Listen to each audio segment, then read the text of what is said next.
Jacob Harlan was a successful stockbroker living a comfortable life in California with his wife, Catherine, and their son Joshua.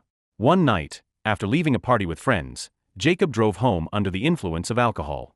The car crashed, killing one of his friends. Though it was an accident, Jacob was held responsible for driving while intoxicated and sentenced to 7 years in prison at the California Institution for Men in Chino. Catherine struggled to accept his imprisonment and the thought of being left alone with their child. Entering prison for the first time, Jacob was overwhelmed by fear and uncertainty. Violence was everywhere, from both inmates and guards. He quickly realized that survival required more than caution, it demanded strength and confidence. On his first night, he overheard the brutal assault of a weak inmate, a moment that made him understand how dangerous weakness could be. Determined not to share the same fate, Jacob resolved to fight back when necessary. The next day, a heated exchange led Jacob to fight with a larger prisoner. His aggression landed him in solitary confinement for 30 days.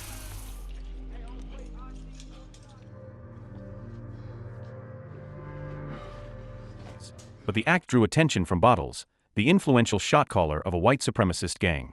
When Jacob was released, Bottles offered him protection in exchange for loyalty and work.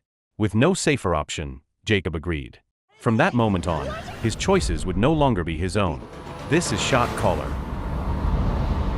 During a visit, Catherine told Jacob their savings were almost gone. She planned to find a job to support herself and Joshua. Her words reminded Jacob of everything he had lost and pushed him to survive no matter the cost. Inside, Bottles began assigning him tasks, starting with smuggling heroin past guards. Jacob adapted quickly, earning the gang's trust.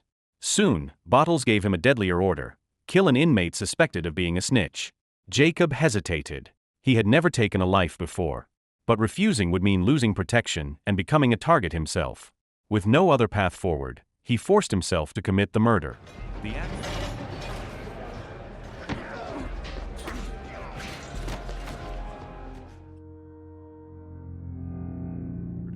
The act left him shaken and hollow, but it also marked the beginning of his transformation.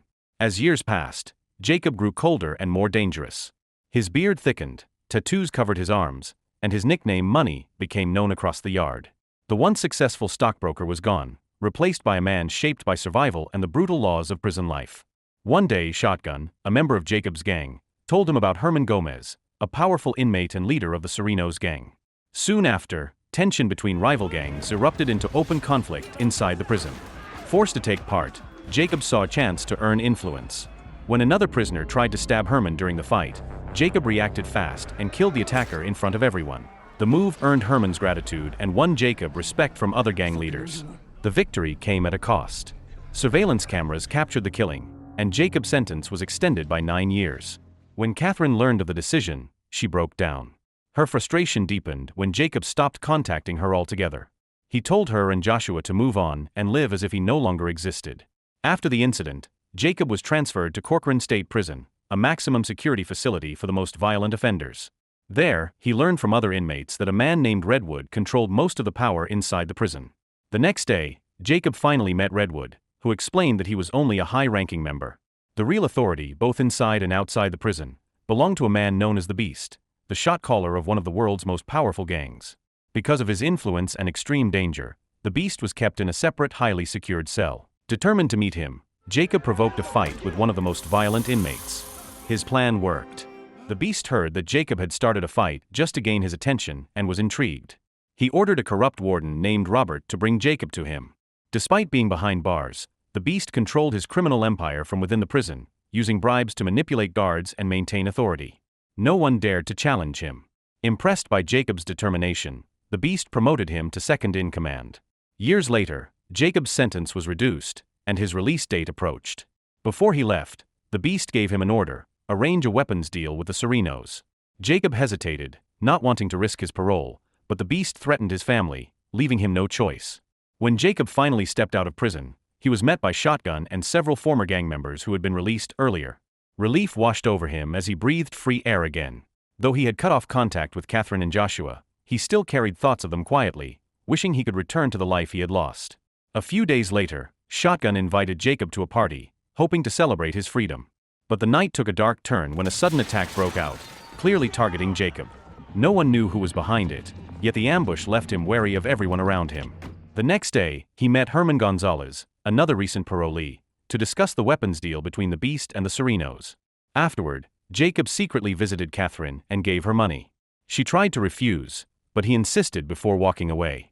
Although Jacob still loved his wife and son, he understood that he could never return to them. When Catherine later came to his house with Joshua, Jacob turned them away before the gang could see them. Joshua, upset, told his father he could not accept being abandoned. He wanted them to face the danger together. Jacob wanted to say yes, but he knew the gang would never release him from their grip. Leaving them was the only way to keep them safe. After the meeting, Jacob broke down, realizing how much his son had grown without him.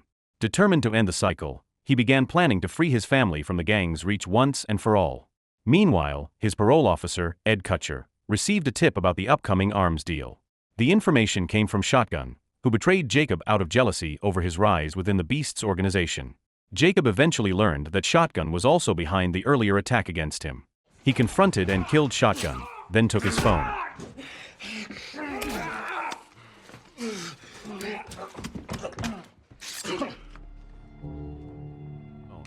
Through it, Jacob discovered that Shotgun had hidden weapons for personal profit.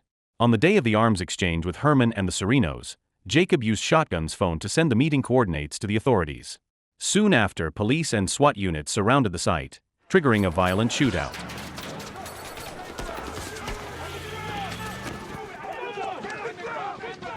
Jacob was taken into custody and returned to prison.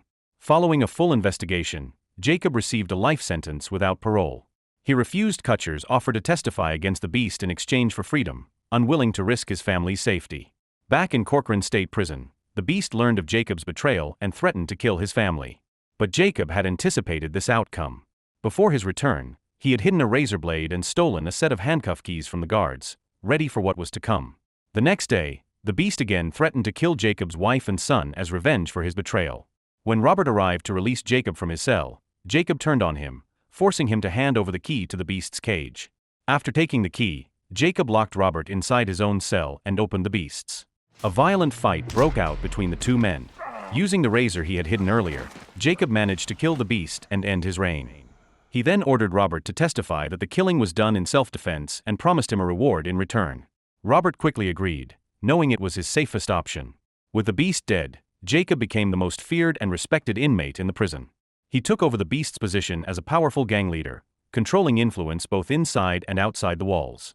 Confident that his family was now safe, Jacob accepted his life sentence and gave Kutcher the location of the remaining hidden weapons. Sometime later, Jacob received a letter from Joshua. His son wrote that he and Catherine were living happy, stable lives and had forgiven him. Looking at old family photos, Jacob was overcome with emotion.